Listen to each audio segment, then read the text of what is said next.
바이블 언박싱. 네, 마가복음 통독이 끝났습니다. 마가복음이 짧기 때문에 금방 끝났죠? 바로 우리 누가복음 바이블 언박싱 시작하도록 하겠습니다. 네, 누가복음은요, 옆에 나와 있는 구조처럼 인자라는 이 단어에 굉장히 초점을 맞춥니다. 인자라는 단어는 곧 인간을 의미하는 단어인데요. 인자의 오심, 그러니까 예수님이 오셨다라는 거죠.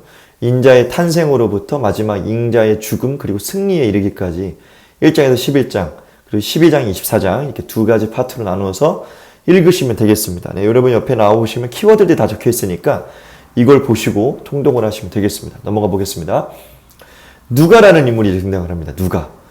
누가복음은 누가 기록했을까요? 이렇게 유치하게 물어보는 분들이 많았는데 저도 그렇게 여러분께 묻고 싶진 않아요. 예, 이미 물어봤네요. 예, 누가복음은 누가라는 인물이 기록을 했겠죠. 예, 누가복음이니까요. 누가라는 인물에 대해서도 우리 지난번 마가라는 인물처럼 두 가지로 주제로 나눠서 볼 텐데, 누가는 첫 번째 의사였습니다. 굉장히 당시에도 뛰어난 의술을 갖고 있었던 인물로 추정이 됩니다. 그래서 누가복음을 보면 바늘이란 단어, 이 단어가 원어를 보면 수술을 할 때 썼던 표현이다. 의료진이 썼던 당시의 바늘과 같다라고 이제 추정을 하는 것처럼 의사라고 이제 우리는 알고 있고, 그리고 아주 하나님 앞에서 올바른 의사라고 평가를 받을 정도로 누가라는 인물은 대단히 좋았던 인물로 평가를 받습니다. 두 번째, 사도행전까지 기록했던 저자죠. 누가복음의 1차 수신자는 데오빌라 각하죠. 데오빌로 각하. 사도행전을 1장을 읽어보면 데오빌로 각하께라고 또 한 번 더 이어서 써지죠. 그래서 동일한 인물인 누가라는 인물이 바울과 함께 동역하면서 누가복음을 기록했고, 동시에 이어서 사도행전까지 기록했다는 것을 우리가 볼 수가 있겠습니다. 그러니까 누가라는 인물은 의사이면서도 바울과 함께 나중에 전도 여행을 같이 했던 인물이라고 우리는 추정을 하게 됩니다.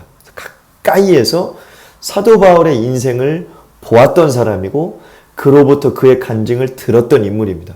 그러니까 굉장히 예수님에 대해서도 잘 알겠지라고 우리가 생각하는데, 여러분 그거 아세요? 나중에 제가 결론 보여드리겠지만 누가는 사도가 아니에요. 그러니까 수많은 사람들의 증언에 의해서 예수님을 믿게 되고, 그 예수님을 데오빌로에게 소개하고, 심지어 나중에는 이 인물이 복음서까지 기록하게 된 것을 우리가 보게 됩니다. 자, 이렇게 누가라는 인물이 이제 정리가 됐죠? 자, 그럼 넘어가면 누가는 누가복음에 예수님에 대해서 증언하는데 어떻게 증언하냐면, 예수님은 인간으로 오셨다. 마태복음은 왕으로 오셨다고 그러죠. 마가복음은 종으로 오셨다고 그랬죠. 근데 누가복음은 인간으로 이 땅에 오셨다고 증언을 해요. 그러니까 우리가 똑같은 인간이라는 거예요. 누가는. 왜 그랬을까요? 이 당시에 누가복음이 적혔을 때 이 시절의 이 띵원 구조를 보면 우리가 알 수 있는데, 누가복음 19장 10절을 보면 인자는 잃은 것을 찾아 구원하러 왔다. 인자, 나 인간인 예수는 잃은 것을 찾아, 뭘 잃었죠? 잃어버린 영혼을 찾아, 잃어버린 이스라엘 찾아 구원하러 왔다라는 거예요. 이 당시에 누가복음이 가장 심도 있게 다루었던 대상들이 바로 사회적 약자들이었습니다. 여성들, 아이들, 장애인들, 병자들, 이러한 사람들이 예수님께 오는 것에 대해서 예수님을 막지 않으십니다. 그들에게 치료를 행하시고 그들을 회복시켜 주셨습니다. 그래서 이 땅에 인간이신 예수님께서 이 약자들의 편에 서셨다. 그들과 함께 하셨다. 우리와 똑같은 인간의 모습으로 하나님의 아들이 이 땅에 오셨다. 이걸 말하고 싶었던 것 같아요. 근데 왜 이걸 굳이 얘기했을까요? 누가라는 인물은. 간단하죠. 데오빌로 각하는 당시에 이방인 각하였어요. 그 왕으로 볼 수 있는 인물이죠. 총독으로 볼 수 있는 인물이겠죠. 이 인물에게 예수님을 가장 잘 드러낼 수 있는 건 뭐죠? 이 예수가 실존 인물이었다라는 거예요. 이걸 어필해야 되는 거죠. 그렇기 때문에 마가복음은 사건 중심으로 기록되었다면 누가복음은 역사를 중심으로 기록되어 있습니다. 역사적으로 그 당시에 총독들의 이름이 굉장히 자세히 등장하고, 역사적으로 있었던 사건도 등장하고, 역사적으로 지명으로나 그랬구나, 이랬구나, 진짜 예수라는 인물이 실존했구나라는 것을 읽는 독자로 하여금 고개를 끄덕이게 만들었던 책이 바로 누가복음입니다. 그 인간이신 예수님이 이 땅에 오셨는데 약자들의 편에 섰다.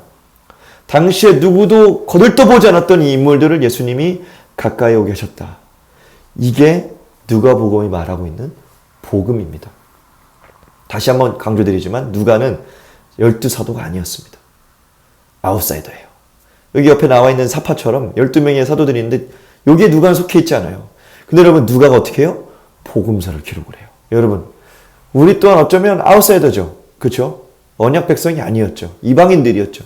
그런 우리에게 복음이 전해졌고 우리가 예수를 그리스도라고 시인하고 있습니다. 예수님을 믿고 있습니다. 여러분, 수많은 아웃사이더들이 우리 주변에도 지금 많이 있습니다. 이방인들이 있습니다. 그들에게 뭘 해야 될까요? 이 누가복음서를 읽으면서 복음을 전해야 되는 거예요. 예수님을 알려야 하는 거예요. 아웃사이더였던 우리들, 이방인 중에서도 이방인이었던 우리들을 예수님이 찾아오셨고 우리를 통해 이제 역사적으로 그 예수님을 계속 증거하게 하실 줄로 믿습니다. 누가복음을 읽으면서 그 부담이 우리 가운데 있기를 주의 이름으로 축복합니다. 누가복음 통독 화이팅 하십시오. 축복합니다.